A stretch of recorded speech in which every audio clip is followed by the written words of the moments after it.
bahasanya orang-orang kita, bangsa kita, bahasanya tuh kayak perkembangan dari kemajuan negara kita tuh butuh namanya tuh orang pintar, habis itu orang kreatif, orang inovatif, dan jangan lupa tanpa kejujuran, tanpa hati nurani, pintar, kreatif, inovatif itu tidak ada gunanya.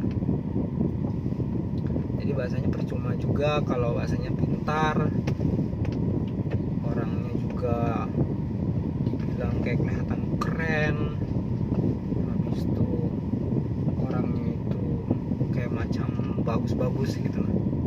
Tapi orang tuh kurang yang namanya kayak kejujuran, habis itu hati nuraninya kereda gitu lah. Ya percuma aja kayak sekelas pemimpin negara, orang-orang pemerintahan, kalau pintar aja kada usah, kalau hitungan pintar-pintar guru gin kawa bahasanya jadi pemerintahan bila pintar-pintar.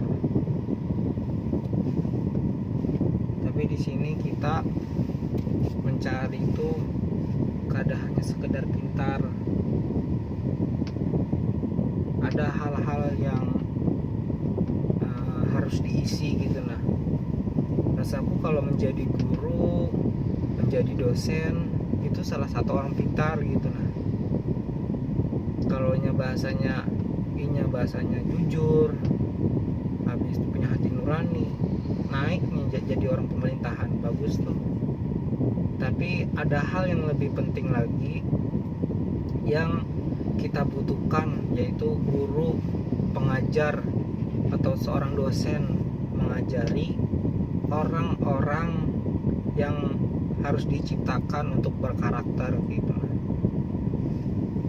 Kalau bahasanya guru yang orang pintar-pintar, habis itu punya hati nurani, jadi pemerintahan, terus siapa yang mendidik kena? Siapa yang mendidik anak bangsa?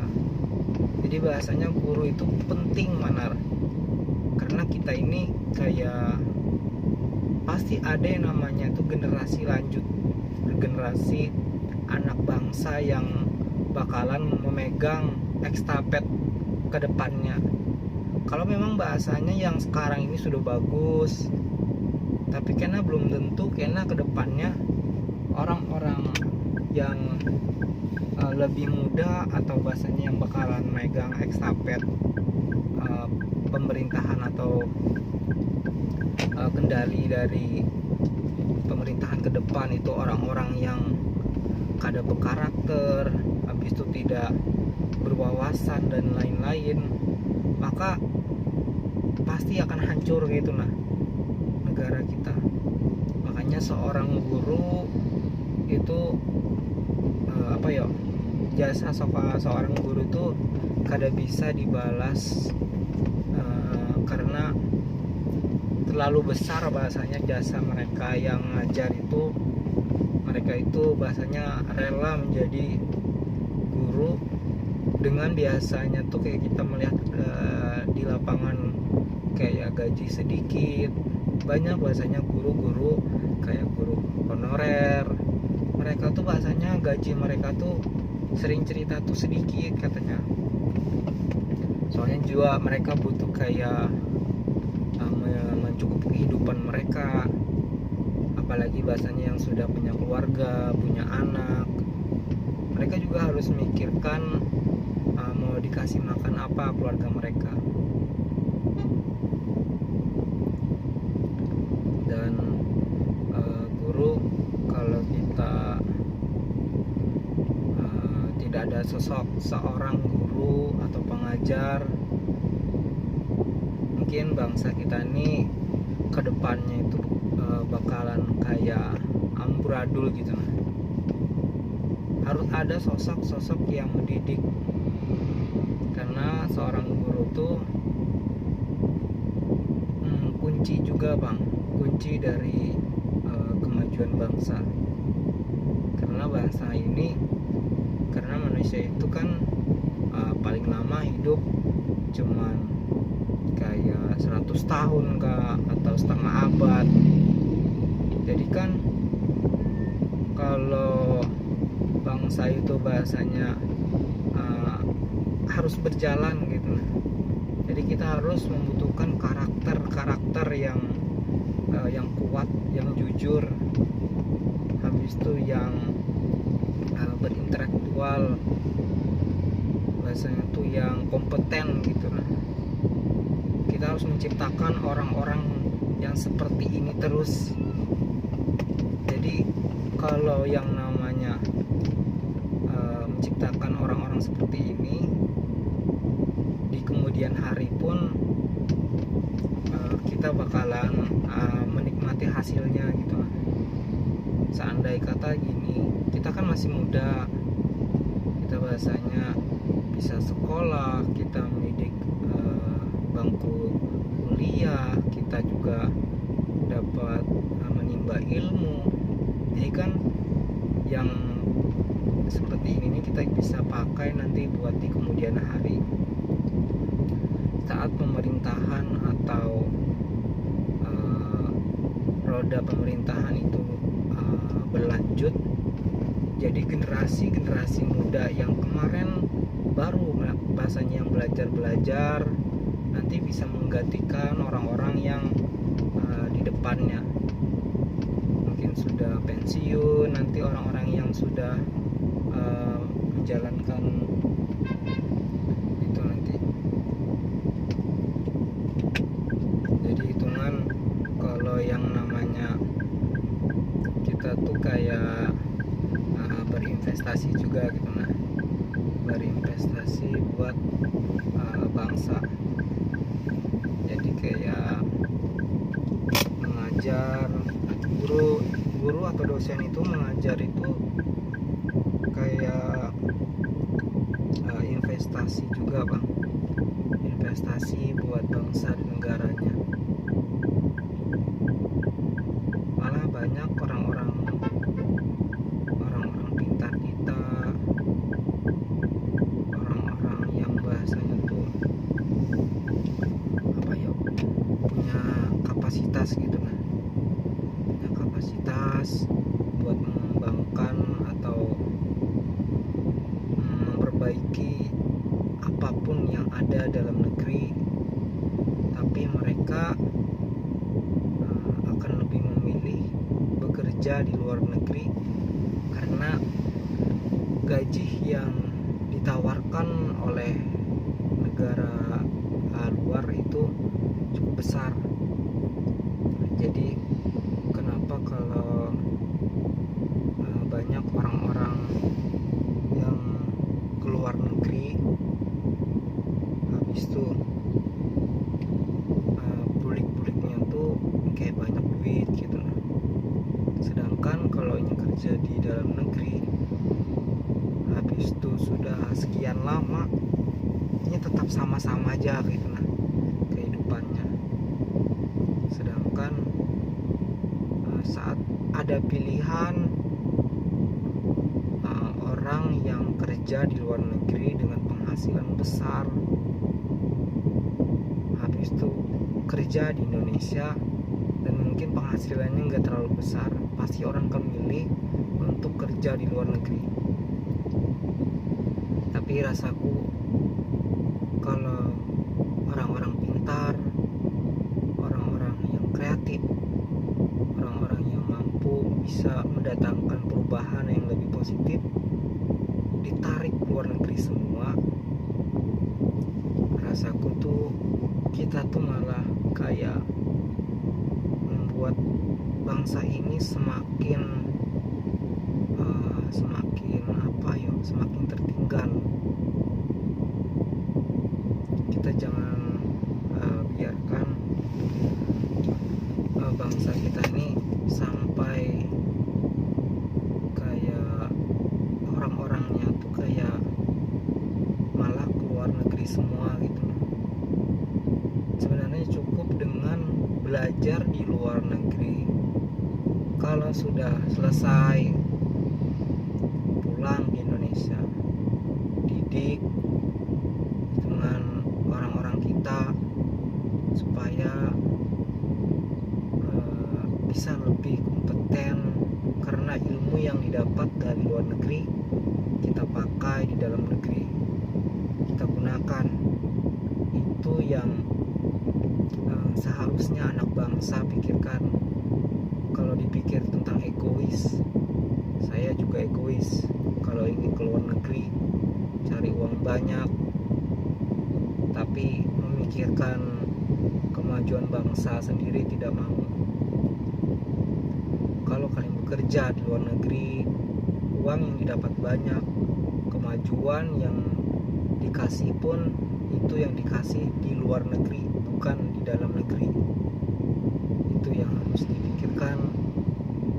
Pemerintah juga pasti memikirkan hal itu, tapi sampai sekarang masih belum ada kayak apa ya, kita tuh kayak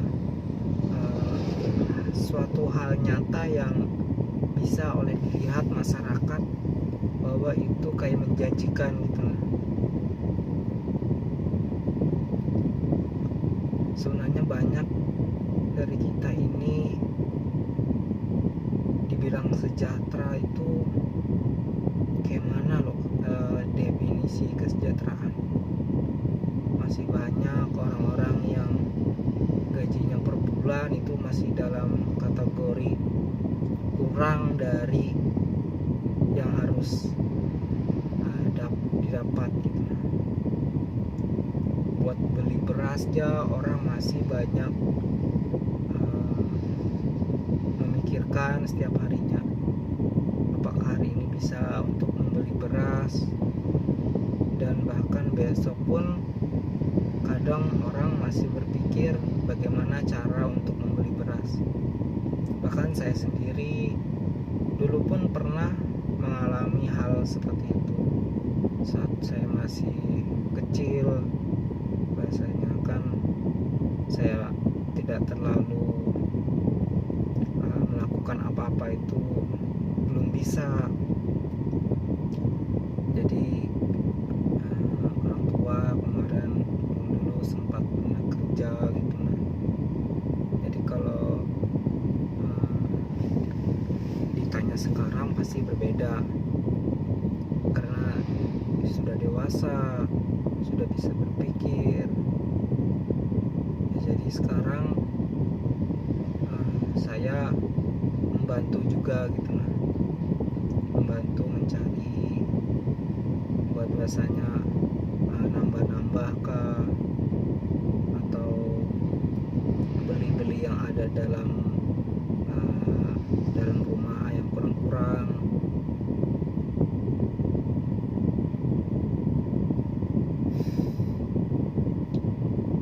Mungkin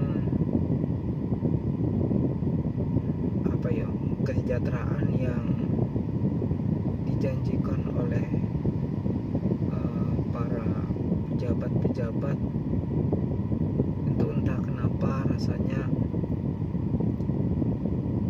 masih dalam tahap belum sempurna. Masih ada seperti itu orang-orang yang turun ke jalan lalu meminta-minta, bahasanya yang lewat-lewat, bahasanya kesana kemari meminta-minta. Apakah bahasanya banyak yang masih dalam kondisi belum sejahtera atau seperti apa? Itu yang sangat disayangkan yang sedang kita hadapi sekarang.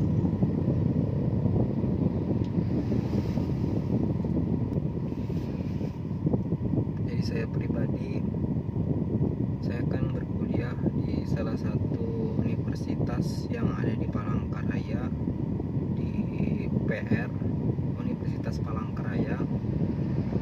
Jadi saya mengambil jurusan ilmu pemerintahan, yang dimana saya belajar tentang pemerintahan, dan semoga semoga ilmu yang saya dapat nanti saya bisa gunakan untuk memperbaiki hal-hal yang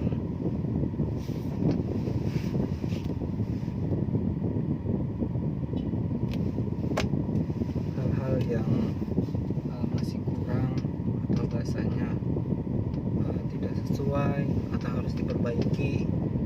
Mungkin saya semoga dikasih kepercayaan dan dibantu doanya, semoga saya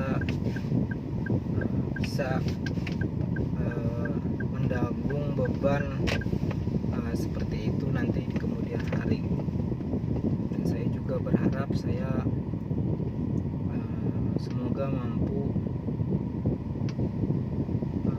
memperbaiki hal-hal yang sudah tidak seharusnya itu ada dalam kondisi sekarang atau kondisi yang kita inginkan bersama, agar Indonesia pun merasakan yang namanya kemakmuran. Setidaknya setiap orang itu memiliki perasaan bahwa kita atau warganya itu merasa diayomi. Memang tidak semua orang atau bahasanya akan merasakan apa ya, kayak setuju gitu nah dengan hal-hal yang baru, tapi kita harus sama-sama saling gotong royong, harus sama-sama saling merangkul. Seandai kata kita bahasanya berbeda agama, berbeda golongan, berbeda ras, berbeda suku, itu tidak